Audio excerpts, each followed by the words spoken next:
Welcome to the Human Capital Innovations Podcast. We're your source for personal, professional, and organizational growth and development, where we share original research, explore industry trends, and interview executives and thought leaders from across the globe. We hope you join us often for practitioner-oriented content around all things related to leadership, HR, talent management, organizational development, and change management. Maximize your personal and organizational potential with Human Capital Innovations Podcast. Do you enjoy the Human Capital Innovations Podcast? Please subscribe, leave a review, comment, share, and consider supporting the podcast on Patreon, even at the producer and sponsorship levels.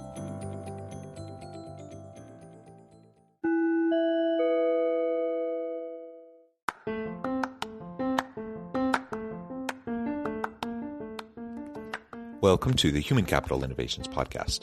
In this HCI podcast episode, I talk with Stuart Robles about his new book, The New World of Entrepreneurship, Insider's Guide to Buying and Selling Your Own Business in the Digital Age.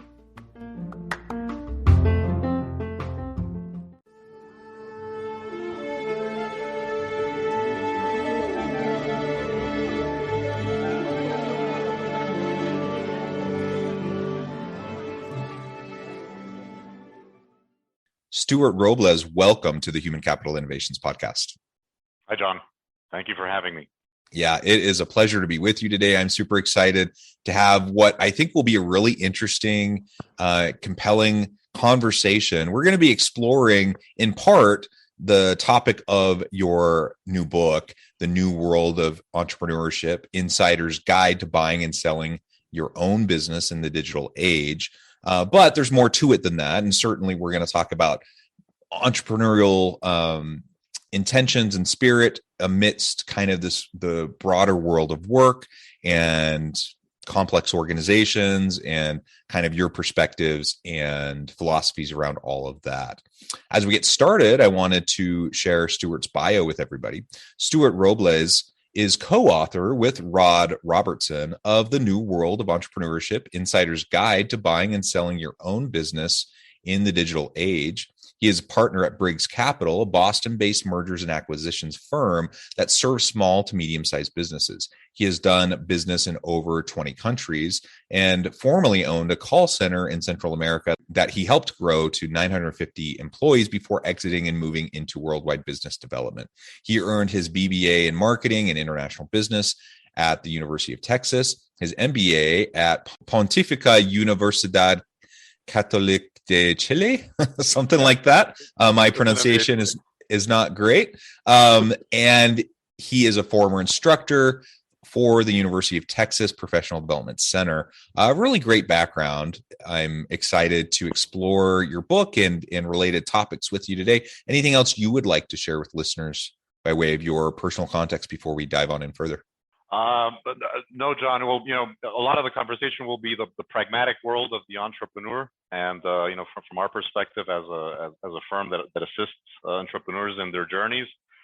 But I did have that stint in the call center that you mentioned from my bio, where I had the PhD, MBA, master's degree in the topic of managing people. In 900, we went from 20 employees to 950 in 4 years.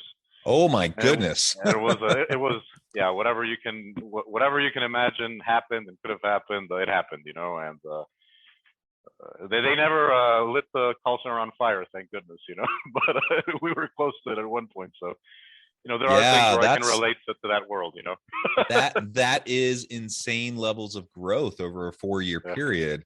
That's amazing. And feel free to share anything about what that was like to scale at that kind of a rapid rate. And of course, in your firm, Briggs Capital, you're working with organizations doing mergers and acquisitions. And this is also a big piece of what many, are thinking about, many leaders are thinking about in super structured, really complex organizations. and that's how many organizations continue to grow and to stay relevant, is through mergers and acquisitions. And of course, that brings a whole extra level of complexity and challenges in relation to how do you manage the people in the firm when you're bringing in new people, you're bringing in new leadership, you're trying to acclimate, deal with cultural issues, onboarding, all these things, right? So all of that comes into really what leaders are trying to handle when you're in this wild and crazy world of entrepreneurship and in firms doing what they do, and growth and scaling. Yeah, completely. From the smallest company, to the largest organizations, the issue about making the acquisition, acquiring the firm, merging two firms is always, what are we going to do about the people? And, when the time comes, on the chopping block and everything. And I just feel that as more M&A happens at all levels, everybody from the leadership to the employees, they're getting used to it, and then they are less worried about it. And they're just, okay, it's another transaction that's happening. And, the big exodus, the great resignation, the book is for those that are resigning right now, our book, because there's no better time to go and start your business as now. It's just so easy with technology, with the amount of capital that's out there. It's drying up right now is what you see in the headlines. It's not, it's whenever the capital gets so crazy at the VC level, there's always a wave that follows of people that want to get in that boat, and they missed the crypto boat, whoever had a little bit of excess money. So maybe they want to get into, investing into entrepreneurship, entrepreneurial ideas. As people leave on the exodus, they'll be back, the ones, because the failure rates are so high, and they'll be back at the big companies. Most of listeners are big company execs, right? So, they'll be back with the flavor of what it was to be out there. And I think they'll be more ready for whenever there are big changes or needs to, necessities to pivot, and less of that hassle that happens when you have to make big changes in big companies. I don't know. We had that call center experience where, we were just hiring folks, but we were also losing folks at almost the same rate as we were, bringing them in, because the company was not ready. We did not have the perks that our competitors had. And all the stuff you have to give, this type of employee, and the benefits and all the things. And, it was a real challenge just keeping everybody together, to go towards the mission of the company. But as more people more people come back and leave, I think just everybody becomes more mature about it. And I think it's just going to get easier for HR and organizational development challenges. It's just a feeling I get, Yeah. No, that's a really interesting perspective. And call centers are notoriously high turnover organizations anyways, right? And then you have, like you said, the growth, the scaling issues, just the maturity issues, of a nascent organization trying to grow into itself and understand how to better meet the needs of its people and attracting and retaining good people, right? So all those challenges that you faced in the call center, and as you've really well stated in terms of the great resignation or the great reshuffling, the great awakening, however you want to term it, people have reevaluated and they have determined in mass that they want to try something different, perhaps than what they were doing before, perhaps before the pandemic. And it'll stick for some people, and for a lot of people, they'll play around with entrepreneurial endeavors for a while, or dabble in the gig economy for a while. Many of them will return back to more traditional organizations, but we've been seeing for a long time, the trajectory towards more gig economy, contingent workforce, contract workers, like all of that. I don't think that trend is going to be reversing itself anytime soon. And so it'll be just super interesting to see if this great resignation will continue to kind of speed us into and accelerate us into that shift, or if it will kind of level out and we'll kind of cool our jets a little bit, and things will seem a little bit more normal before they start to shift more. Anyways, who knows, right? Nobody knows the future, but it's going to be super interesting to see how all this plays out. But like you said, right now the time is ripe for people who want to try a new entrepreneurial endeavor, or want to play their hand in the gig economy, and try new things, and try out the flexibility and the autonomy that can come with those types of approaches, but also then understanding and recognizing the amount of work and effort that goes into when you are in charge and trying to make your business be successful. Yeah. The biggest dream is when you're an employee, you want to be the employer. And then once you become the employer and you have employees, you're like, I don't want to have employees anymore. And that's what people get to realize, because it's more work to be the boss, and that's what sometimes folks don't realize.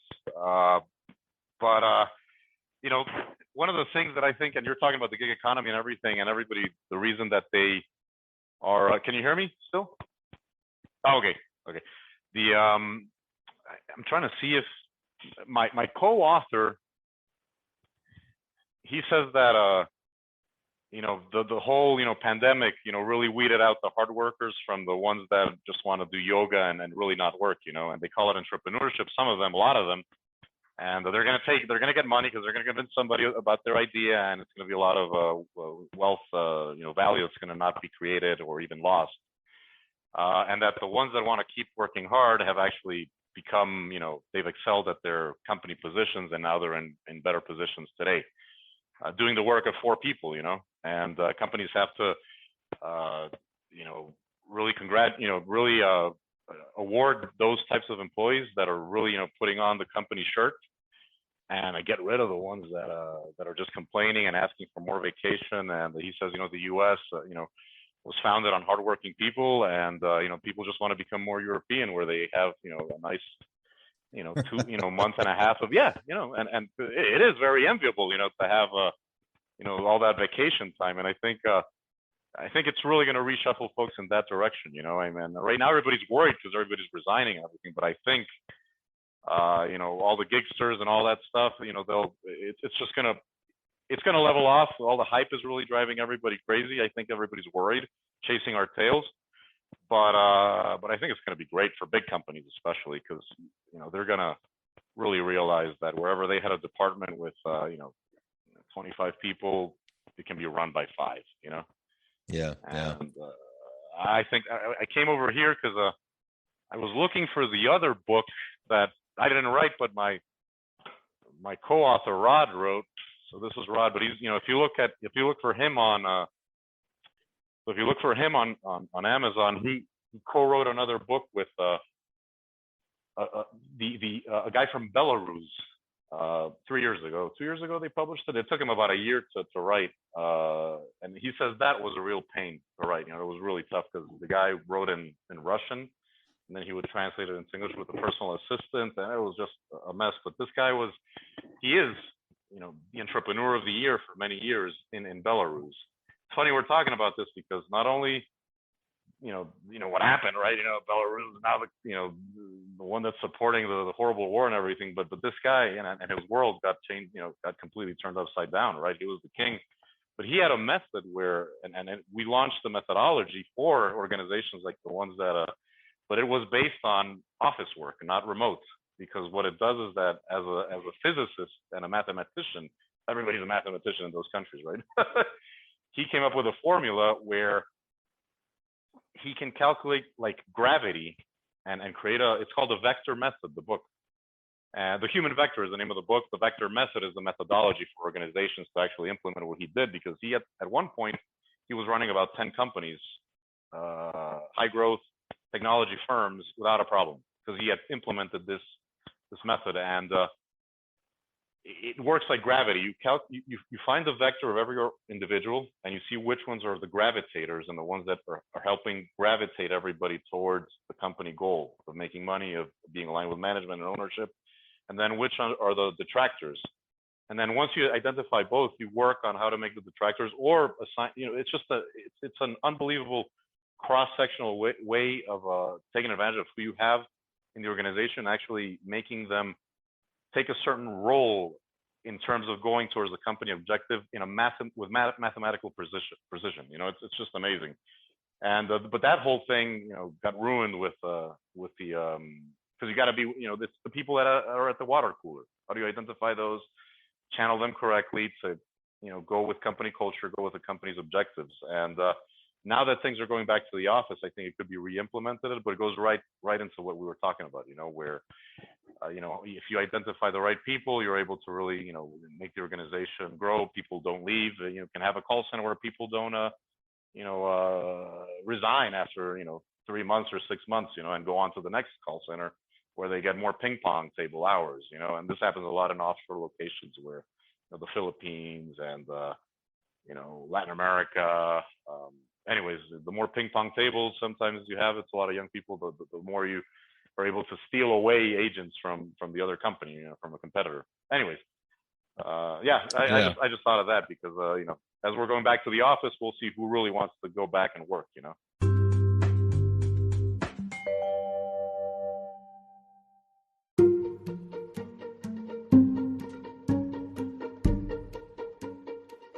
Welcome to the Human Capital Innovations Academy. Courses, micro-credentials, and certificates to upskill and reskill for the future of work.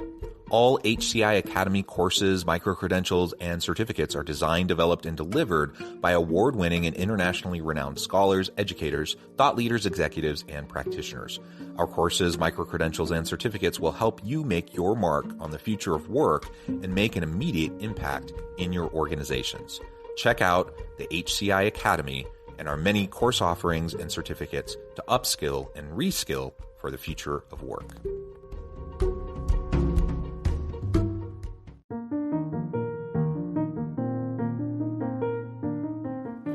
Check out our new weekly LinkedIn newsletter, Alchemizing Human Capital, exploring industry trends via original research and interviews with executives and thought leaders from across the globe.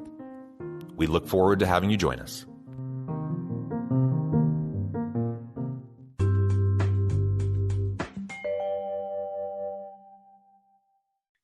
So I'm wondering now if we can pivot just a little bit. Now, of course, there's connections here between everything we've been talking about and your book, but I'm wondering if we can pivot a little bit and talk more about your book, specifically The New World of Entrepreneurship.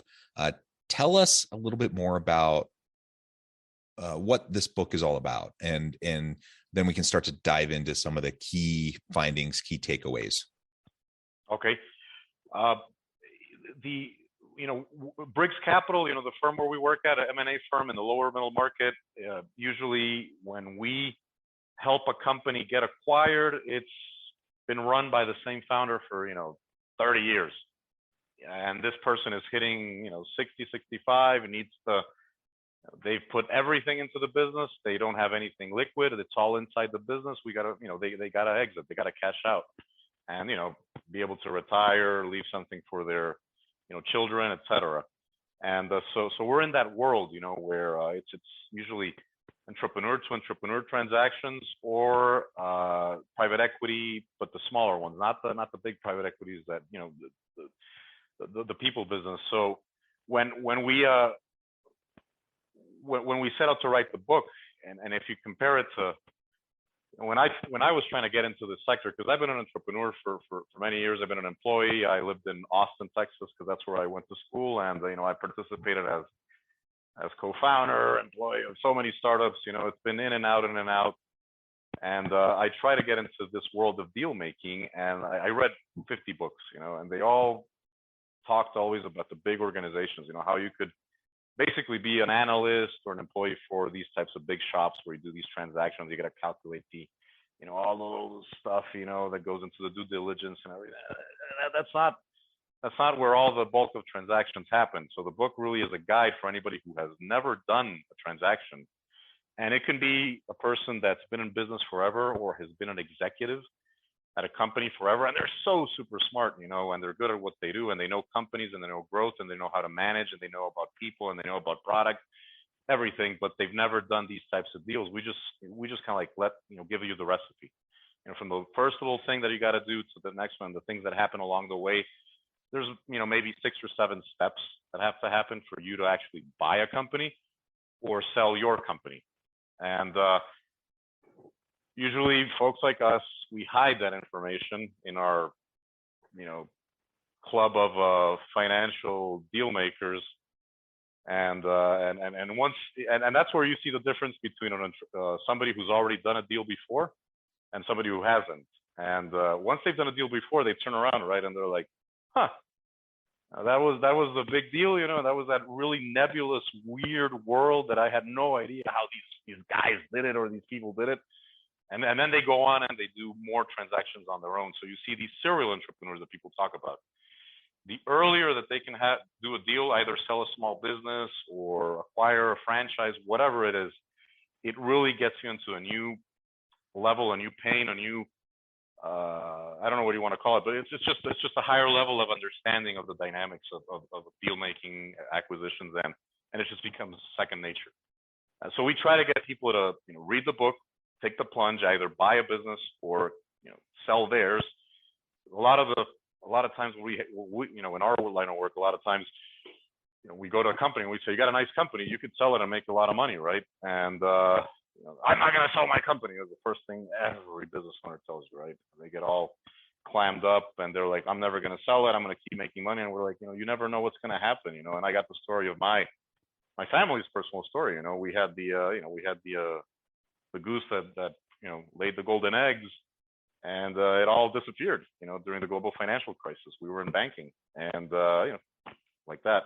You never know when the world is going to change. So you want to have eggs, your golden eggs in other baskets, and there's no better way than to actually get into transactions, because then you just become a deal maker. I don't know if that makes sense, but you see it all the time. You just see it with these serial entrepreneurs. If they did one transaction early enough in their life, and early enough could be as late as 50, 55 years old, you see them do 4, 5, 6, 7, 8 after that in more rapid sequence, as they do another one and another one. And that's what the world needs more of. So there's a lot of those at the top, at those very big deals that happen. They're happening all the time, billions of dollars, but there's very little happening. There's a lot happening at the lower levels, but there's much more that needs to occur to reach the maturity that we talked about at the beginning, where people know their role as employees or as, and they're just more mature about these big changes that happen in organizations as part of, transactions or market changes or crises that, black swans that happen all of a sudden that are going to start happening more often. We all have to be more prepared and more mature to receive those types of hits, I don't know if that makes sense, but yeah, no, I think it does.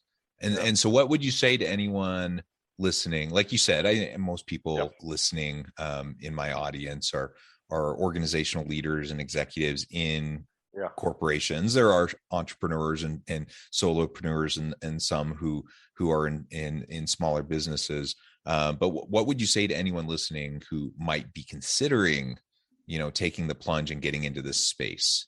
How would you convince them to take that leap? Convincing them is something, if you put the effort into getting into it, you're going to see it's not as nebulous as you thought it was. It's I don't know. It's ridiculous that read my book, but I'm not an author. We didn't do it for, to sell millions. I mean, it would be nice, but everybody that's read it and we get the feedback, they laugh. They say that we put like 40 case studies in there of all the bad things that can happen, and we actually have to change the names. So these are things that have happened either to us or to our clients or people we know.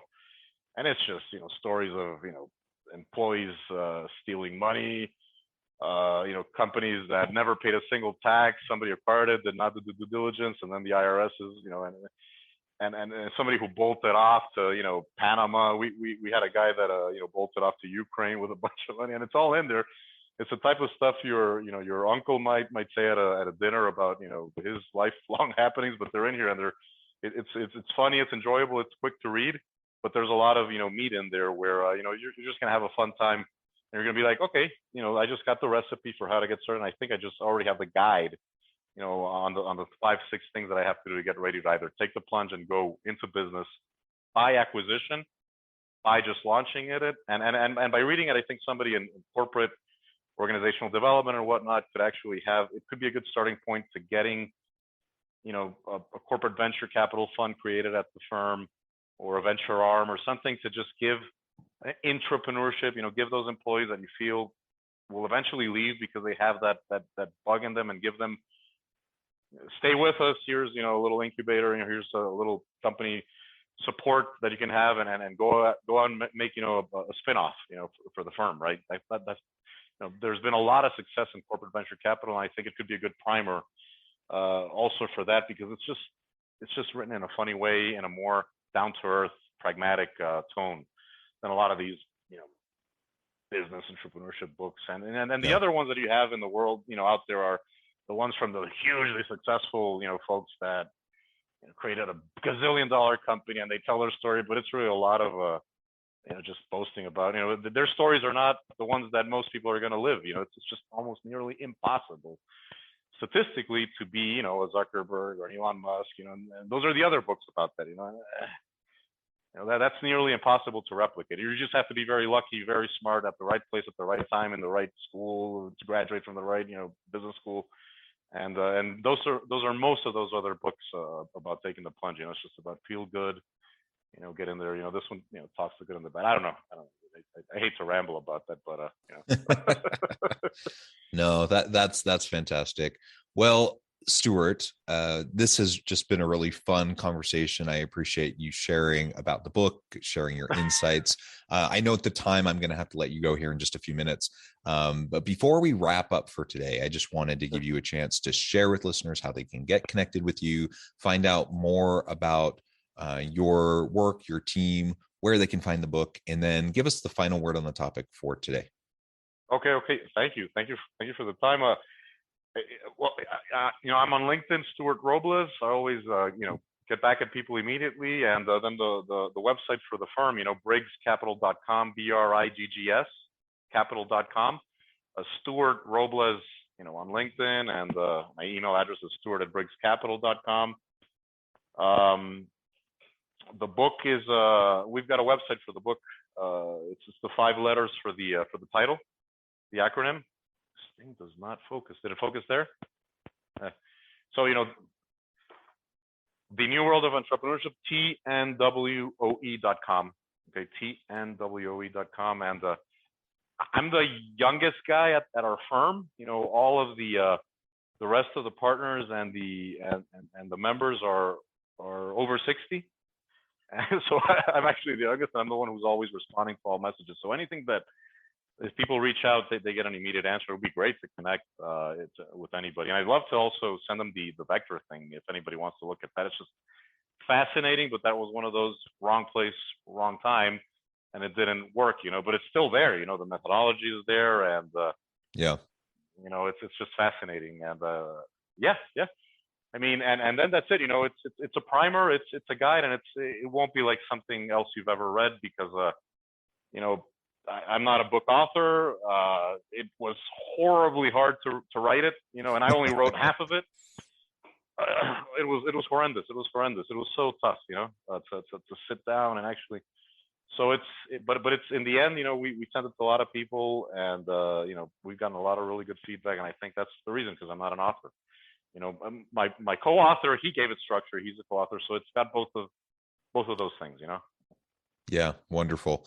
Well, Stuart, it has just been a pleasure. I encourage listeners to reach out, to get connected, find out more about what Stuart and his team can do for you. Check out the book. And as always, I hope everyone can stay healthy and safe, that you can find meaning and purpose at work each and every day. And I hope you all have a great week.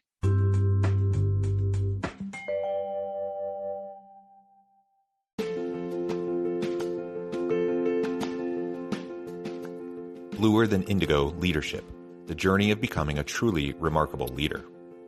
Early in my adult life, I learned about an Asian proverb that translates as bluer than indigo. If you think about the color indigo, it is a brilliant, deep, and vibrant blue, what some would call the bluest of blues. To have something that is bluer than indigo is rare and truly remarkable. Contrary to popular myth, there is no one-size-fits-all or cookie-cutter approach to effective leadership. There is no silver bullet, no secret sauce, no go-to model that will solve all of your problems. The truth is, great leaders have all had their unique strengths and flaws, and have all had to discover and then pave their own distinctive path in their life's journey to fulfill their leadership potential. Bluer Than Indigo Leadership will help you discover your own path and explore those ordinary, everyday actions that will help you respond to an uncertain future and produce extraordinary results for individuals, teams, and organizations.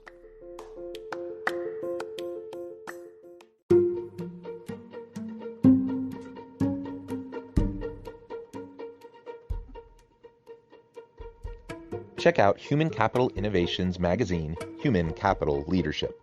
Human Capital Leadership is a free, interactive e-magazine with the mission to help individuals, leaders, and organizations find innovative approaches to maximize their human capital potential. We publish issues quarterly in August, November, February, and May. Take a look at the latest issue and let us know what you think.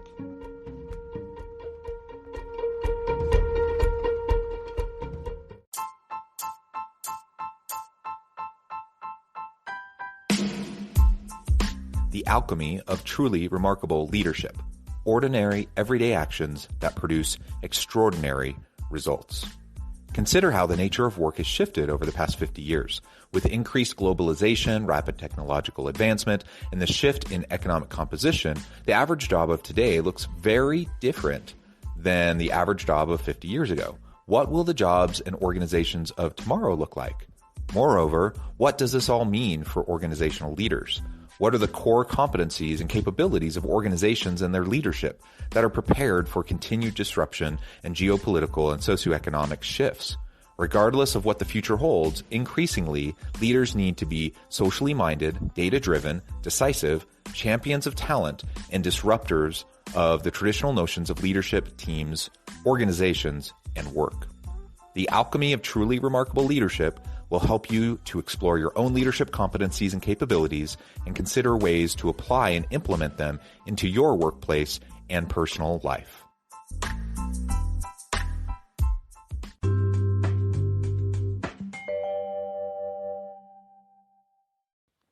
Do you enjoy the Human Capital Innovations podcast? Please subscribe, leave a review, comment, share, and consider supporting the podcast on Patreon, even at the producer and sponsorship levels. Thanks again for joining us for this episode of the Human Capital Innovations podcast. I hope you stay healthy and safe and that you have a great week.